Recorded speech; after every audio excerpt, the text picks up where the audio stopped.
Saya berasal dari keluarga yang biasa-biasa saja, bukan dari keluarga yang berada dari sisi ekonomi tentunya kalau kita bicara dari sisi ekonomi. Tapi saya juga berasal dari keluarga yang hebat, gitu ya, karena saya yakin semua kita belajar dari rumah, gitu ya. Tapi kalau ditanya dari sisi financial, ekonomi, keluarga dan segala macam biasa aja. Ya, tidak berlebih, juga tidak kekurangan. Namun yang paling penting di dalam lingkungan keluarga adalah pendidikan yang diberikan oleh orang tua dalam lingkungan rumah. Kita mulai dari rumah sampai dengan sekolah. Alhamdulillah saya mampu menyelesaikan pendidikan S1 saya, dan saya ada 3 orang adik-beradik. Saya nomor 2. Ada 1 abang dan 1 adik. Semuanya dibiayai sampai selesai kuliah oleh orang tua. Walaupun di dalam proses perjalanan tersebut ada hal-hal yang kita dapat pelajaran-pelajaran berharga dari kedua orang tua kita, gitu ya. Dimana dari zaman saya masih SMA, saya sudah melatih karate. Di salah satu tempat latihan, kita bentuk tempat latihan, ya lumayanlah ada tambah-tambahan buat uang jajan untuk sehari-hari. Dan waktu itu, waktu saya melatih karate itu sekitar tahun 81-82, saya punya beberapa tempat latihan di sekolah, baik di SMP maupun di SMA. Seminggu itu kehidupan saya adalah selain bersekolah, ya di sore hari melatih karate, gitu ya. Jadi aktivitasnya sudah rutin. Dari dulu sering bertemu dengan banyak orang, sering berkomunikasi, menjadi pelatih dan segala macam. Nah, dalam proses pendidikan tersebut tentunya saya yakin setiap orang tua terhadap anak-anaknya juga penerapan yang berbeda-beda, gitu ya. Pengertian penerapan berbeda-beda, tidak semua hal yang sama bisa diberikan kepada anak yang berbeda, gitu ya. Jadi saya sudah rasakan itu waktu saya zaman masih SMP, SMA dan segala macam. Bahkan saya ngerasakan satu kali dalam tanda kutip, gitu ya, saya mulai meningkat remaja, mulai kenal pacaran, gitu ya, kenal dengan perempuan, gitu ya. Waktu itu bapak saya punya beberapa becak, gitu, yang disewa-sewain, gitu ya. Dan satu hari saya minta tambahan untuk nonton bioskop ceritanya. Dan orang tua saya bilang, oh belum tentu jadi anak mantu saya, gitu ya kan. Kalau kamu mau nonton, mau biayain perempuan lain, itu ada becak. Narik aja becak. Jadi saya diajarin narik becak. Kebetulan waktu itu masih jadi atlet karate. Jadi saya bukan goalnya sebenarnya hanya nyari duit tambahan dengan narik becak dan melakukan hal-hal lain, gitu ya. Ya saya anggap aja sedang latihan, lumayan melatih otot kaki saya, sehat juga, dapat uang, gitu ya. Jadi saya dididik secara keras dan disiplin oleh orang tua saya, yang tentunya bagi sebagian dulu di seumur anak-anak remaja sekarang pasti ada jiwa berontak, ada jiwa ngelawan dan segala macam. Namun itulah yang akhirnya yang membentuk diri saya sampai hari ini, karena sejak awal dari rumah sudah diajarin segala macam bentuk kedisiplinan, dan kita dididik oleh orang tua menjadi punya fighting spirit.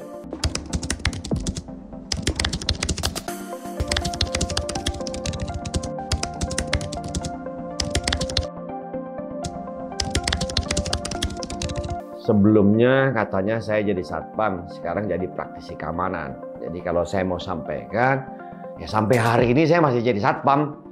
Cuman kita sudah lebih ke practically, gitu ya. Bukan lagi sebagai pelaku di lapangan. Sama pekerjaan satpam, cuman sekarang dengan peningkatan kompetensi, sekolah, ngambil sertifikasi, jam terbang kita di lapangan. Akhirnya kita disebut praktisi keamanan, sudah banyak ngajar gitu ya. Namun tetap disebut satpam, cuman beda job scope-nya, job desk-nya beda, tugasnya sudah berbeda. Proses perjalanan saya sebelum jadi satpam, kalau bicara cita-cita, dulu saya kepengen jadi dokter gitu ya.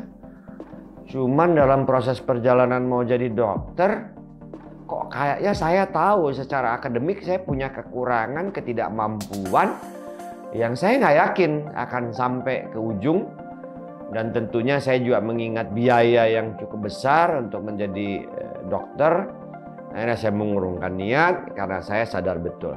Mungkin kalau di ilmunya manajemen sekarang, dari awal saya sudah melakukan SWOT analysis terhadap diri secara tidak langsung, ya, karena saya sadar betul ketidakmampuan saya. Kalau saya terusin bahkan saya akan bukan semakin benar gitu ya. Akhirnya saya kuliah, waktu itu mau kuliah juga permintaan saya sama orang tua saya, pokoknya nggak ada matematik gitu ya. Matematik memusingkan sekali. Akhirnya saya kuliah, masuklah di Fakultas Ilmu Administrasi jurusan Niaga di Universitas Krishna Dwipayana. Itu di tahun 86 saya masuk kuliah. Ya, saya memulai kuliah saya. Alhamdulillah saya sambil kuliah dulu sempat juga ngajar ya. Jadi ngajar di satu sekolah, ada sekolah menengah industri pariwisata. Kebetulan ngajarnya cuman olahraga dan kebetulan olahraganya karate. Wah, enak lah gitu ya. Dalam proses perjalanan tadi, rupanya saya belum bisa membagi antara bekerja dengan sekolah. IP saya jeblok gitu ya. IP saya jeblok, orang tua saya tegur. Akhirnya saya berhenti mengajar di sekolahan tersebut gitu ya. Lalu saya fokus kuliah. Alhamdulillah saya bisa selesaikan kuliah saya tepat waktu, selesai tepat waktu. Dan selanjutnya kelanjutan dari cita-cita saya yang tidak menjadi kenyataan, apakah saya punya keinginan jadi satpam? Jujur saya nggak punya keinginan jadi satpam, nggak punya sama sekali, mimpi pun nggak pernah gitu ya. Lalu saya melamar, waktu itu ada hotel, salah satu hotel buka gitu ya di daerah Senayan, saya sebut nama aja. Saya di hotel Atlet Century Park, waktu itu namanya seperti itu. Saya masuk, saya ngelamar. Nah, ngelamar kerja, dilala, saya ditempatin jadi satpam. Dan itu sarjana gitu ya. Saya masuk di situ, duduk, ditugaskan, bukan duduk, tugasnya di pos. Ya. Posnya pos semacam bukan pos tertutup, pos terbuka, cuma ada tenda yang kita terlindung dari panas langsung. Tapi kalau hujan, ya kena hujan karena angin gitu ya. Pada saat bertugas itu nyesel juga gitu ya. Kenapa saya lulus kuliah cuman jagain pos satpam gitu ya. Sempat bingung gitu lah. Sempat bingung, sama pada saat itu ada perasaan malu. Dan doa saya pada saat itu, ya jangan sampai ada orang yang kenal itu datang ke hotel itu. Jangan sampai juga ada yang dalam tanda kutip mungkin ada namanya masih muda kan, ada perempuan-perempuan yang saya suka gitu ya, yang sampai datang nengokin saya gitu ya, jagain pos satpam seperti itu gitu ya. Ya, alhamdulillah waktu berjalan saya coba memotivasi diri saya gitu ya. Motivasi dari orang lain itu penting, tapi akan jauh lebih kuat adalah motivasi diri. Pertama, saya memotivasi diri saya bagaimana sebenarnya kerja apapun adalah amanah gitu ya. Dan kerja apapun adalah ibadah gitu ya. Sesungguhnya pada saat kita ditugaskan pada pos tersebut, ingat, pimpinan kita percaya betul menugaskan kita. Maka jaga kepercayaan itu dengan sebaik-baiknya. Seiring waktu berjalan, suka duka saya alamin, dimarahin, pernah ditendang, pernah hormat bendera merah putih 4 jam, pernah ngerayap di parkiran, pernah dimarahin pejabat-pejabat karena parkirnya nggak dapat parkir, pernah, semua udah pernah dirasain. Nah, lalu di hotel yang sama saya naik karir saya menjadi supervisor. Lalu Century Park juga mengirimkan saya ke beberapa pelatihan, termasuk yang paling berkesan saya dikirim ke Puslatkar Ciracas. Saya 3 bulan di Puslatkar Ciracas. Alhamdulillah saya menjadi salah satu lulusan terbaik juga di Puslatkar Ciracas. Habis itu dapat tugas tambahan jadi Deputy Fire Security Manager, di mana saya harus bangun konsep bekerja sama dengan Engineering Department, bikin tim emergency respon terhadap kejadian-kejadian yang terjadi di tempat saya bekerja. Kita bikin cerita terjadinya close down hotel, bagaimana kita memadamkan api, bagaimana kita menyelamatkan korban dengan penyelamatan di luar gedung dengan mempergunakan tali gitu ya, rappelling, turun ke bawah dengan ngendong. Ada pemadam kebakaran, pihak kepolisian, rumah sakit terlibat. Kita bikin skenarionya seperti itu di Hotel Century. Dan Century adalah tempat belajar saya pertama kali menjadi security. Dan saya masih ingat guru saya pertama kali di bidang persatpamam udah almarhum. Namun mungkin pada kesempatan ini momen penting buat saya mengucapkan terima kasih kepada beliau, almarhum Bapak Franciscus Saverius Suisman. Beliau Kopassus. Jadi kebayang nggak, komandan saya pertama kali Kopassus, galaknya minta ampun.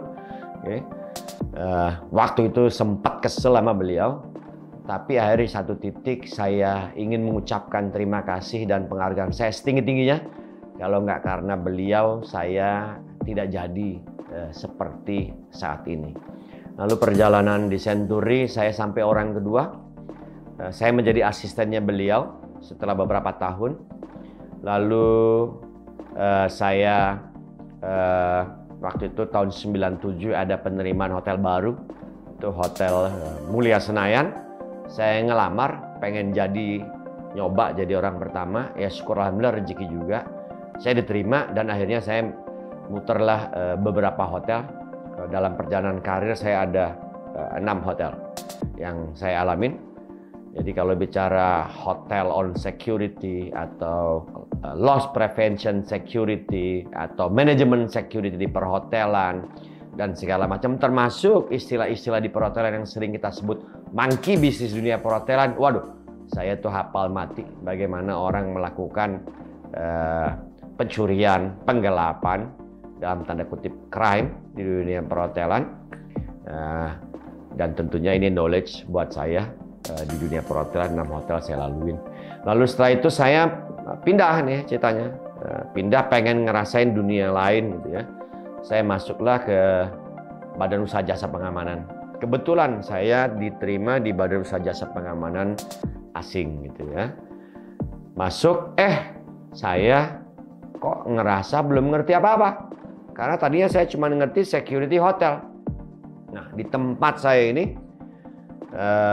saya belajar tentang bagaimana security di oil and gas, bagaimana security di mining, bagaimana security di forestry, bagaimana security di plantation, bagaimana security di fabrikasi, bagaimana harbor security, bagaimana building management security, bagaimana aviation security, semua belajar.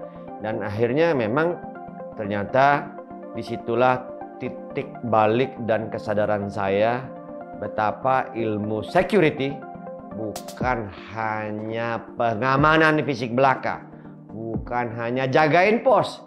Ternyata ilmu security begitu luas yang sering kita sebut security risk management. Di dalam security risk management salah satunya adalah fungsi satuan pengamanan sebagai pengamanan fisik. Nah, ini yang tentunya pelajaran yang sangat berharga gitu ya. Nah, lalu dalam proses perjalanan tersebut saya mulai dari operation manager, saya dapat promosi menjadi General Manager Operation, lalu naik jadi Regional General Manager, karena ada pembagian 3 wilayah, wilayah Barat, Timur, dan Tengah, gitu ya. Saya terbiasa bekerja dengan para ekspatriat.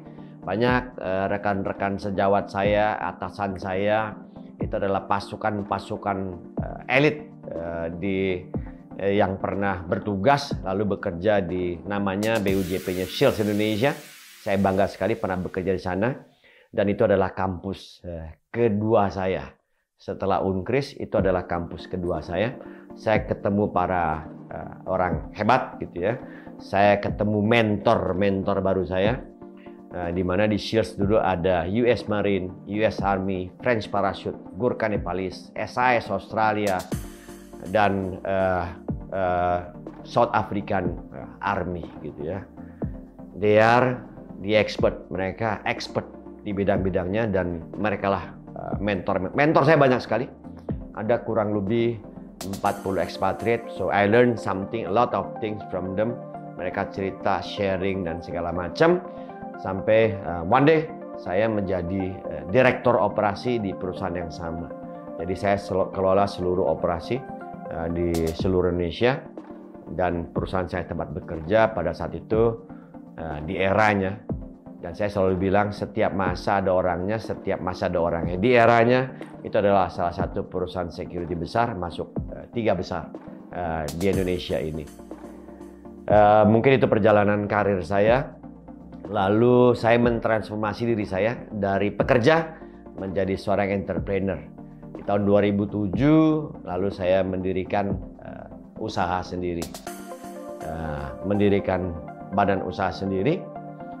Kalau teman-teman mungkin sudah tahu, namanya PT First Security Services Indonesia, atau sering disingkat FSC. Itu di tahun 2007, ya, kurang lebih udah mau masuk tahun ke-14. Jujur teman-teman, nggak ada yang mudah merubah dari zona nyaman masuk menjadi pengusaha. Itu gonjang-ganjing, prosesnya itu merintih, merayap, menangis, gitu ya. Rasanya teman-teman semuanya jauh, karena kalau saya telepon, dan kadang-kadang telepon saya nggak ada pulsanya, nggak bisa nelpon, berharap ditelepon, kayaknya dunia sepi sekali. Nggak ada yang bisa diajak ngomong, mau ngomong juga nggak bisa ngomong, mau berangkat nggak ada ongkos. Itu udah saya alami di titik terendah. Ke kantor nggak punya ongkos, jalan kaki, makan Indomie, Indominya 1. Itu saya ingat banget, makan Indomie di Patal Senayan. Ya, beli Indominya 1, mangkoknya 2, dengan teman saya, sahabat saya, namanya Sugiono. Saya masih ingat banget tuh, Sugiono. Ya, bagi-bagi Indomie. Ya, itu udah saya lalui titik terendah dalam perjalanan karir saya. Namun saya yakin, katanya di dalam agama manapun diajarin bahwa Tuhan tidak akan menguji umatnya di luar batas kemampuannya. Nah, jadi kalimat paling penting yang ingin saya sampaikan kepada teman-teman semua, kalau teman-teman belum pernah berada di titik terendah dalam kehidupan teman-teman, Anda nggak akan pernah naik.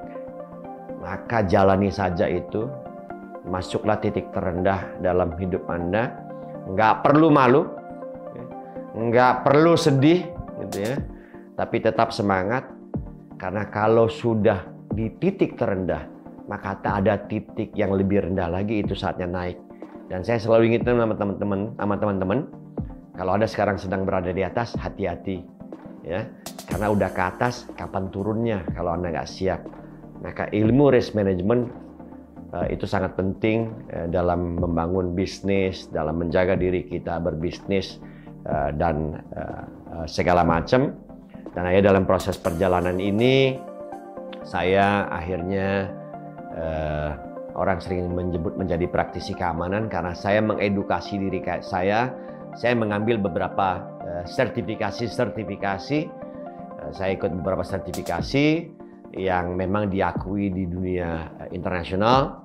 Ada CCPS, Certified Crime Prevention Specialist, ICPS, International Crime Prevention Specialist, ada CATS, Certified Anti-Terrorism Specialist, ada Security Risk Management, ada macam-macam saya ikutin, sehingga akhirnya beberapa momen saya dipercaya untuk mengajar di kompetensi Gada Utama atau Security Manager sesuai dengan Perkap 24 2007 dan Perpol 4 2020. Saya diberikan kepercayaan oleh Mabes Polri untuk mengajar.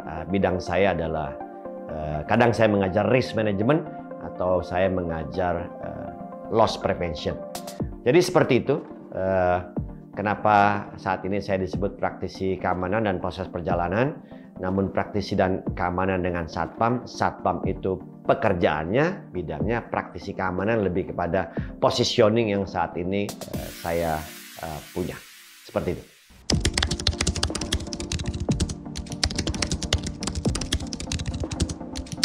Saran dan masukan buat Satpam Indonesia, fokus. Okay? Jangan dikira menjadi satpam tidak bisa menjadi karir dan tidak bisa menjadi profesi. Jangan dikira jadi satpam nggak bisa punya sesuatu. Kenapa? Saya contohnya. Kalau saya ngomong sekarang, mohon maaf, bukan dalam konteks sedang menyombongkan diri saya. Saya adalah sebagai proven kepada adik-adik saya, kepada junior-junior saya, kepada generasi penerus saya, bahwa satpam harus mampu mentransformasi dirinya dari yang kita nggak punya keinginan, dari yang kita nggak punya cita-cita, namun kita akhirnya berada di situ. Pada saat kita sudah berada di situ, pertanyaannya kita mau ngapain? Anda mau jadi yang terbaik, lakukan yang terbaik. Jangan lakukan hal yang biasa-biasa. Kalau hal yang biasa-biasa Anda lakukan dan Anda berharap terjadi hal yang luar biasa dalam hidup Anda bermimpi. Jadi fokus, kerja, sekolah, tambahin jam terbang. Dan jangan pernah menolak tugas yang diberikan pimpinan. Memang timbul kesan, kok kayaknya pimpinan bisa nyuruh terus, bisa ini, bisa marah-marah. Jangan dilihat dari sisi itunya. Tapi lihat coba dari sisi lain sehingga itu menjadi semangat.